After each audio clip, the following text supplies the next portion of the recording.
Hello everyone, we're done with week 2, we're on to week 3. Sorry this video is a little late. I was feeling a bit under the weather yesterday, but hopefully we can do a nice little recap. I can answer some of those questions that you have, and we can talk and look a little bit more in depth at some of that enrichment that we talked about during week 2.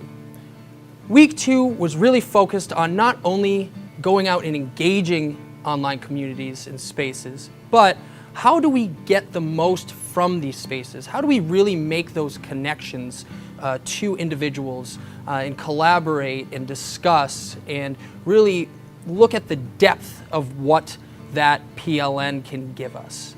And in addition to what Dr. Trust and Dr. Krutka have taught us thus far about PLNs, I wanted to give you a couple of strategies and tactics when first approaching these PLNs that I've learned from some of my experiences and I want to share with you. One of the common themes that I saw this week was how do I make those bonds that we seem to make in real life so easily? How do we create that atmosphere in an online community? And I think that what we first need to do is take a look at how we approach engaging these communities first. The first thing I like to do when I'm looking at a new PLN is actually take a second to step back and listen to what the community has to offer. Sometimes this is referred to in the online communities as lurking. It has a little bit of a negative connotation, but if we start to look and explore and listen to what people have to say, then we can see some of the social dynamics that come into play. We can see some of the nuances that are involved in that community, and we can start to construct our own posts and our own feedback and our own engagements in a way that jives with that community. The second thing that I like to do to create those strong bonds is start to look at the highlights and start to really get down to the specifics and isolate some of those posts and see who is posting those and where those are coming from.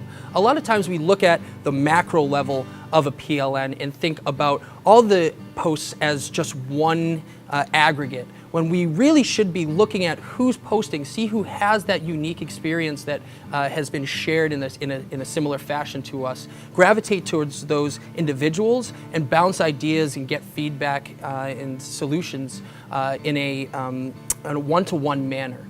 That not only starts to filter out some of the noise of a PLN, but it also starts to get specific answers to some of those questions and to generate specific ideas and solutions based on your unique interests. And the third thing I like to do once we are really confident about engaging in our PLN is simply modeling some of those things that we find as strengths within ourselves, really. It's the things that we may take for granted, some of the excellent ways that we utilize tools in a unique way. Posting those and taking that initiative to put those into those communities for other individuals to then get ideas from you. So you've become the expert and professional in those specific realms. Now it's time to share those expertise and tools and research with the larger PLN population. That's a great way to cultivate a positive, progressive culture inside of these PLNs. So that is it for week 2. I encourage everybody to keep those conversations alive, go around, comment on other individuals' posts, get that dialogue flowing. This week's challenge is looking at Twitter and using the hashtag PLN4Ed. That's PLN4Ed. And we're going to start some dialogue and conversations over on Twitter, see we can bring into our PLN over there in addition to our Google Plus community. So, thank you for watching, and on to week 3.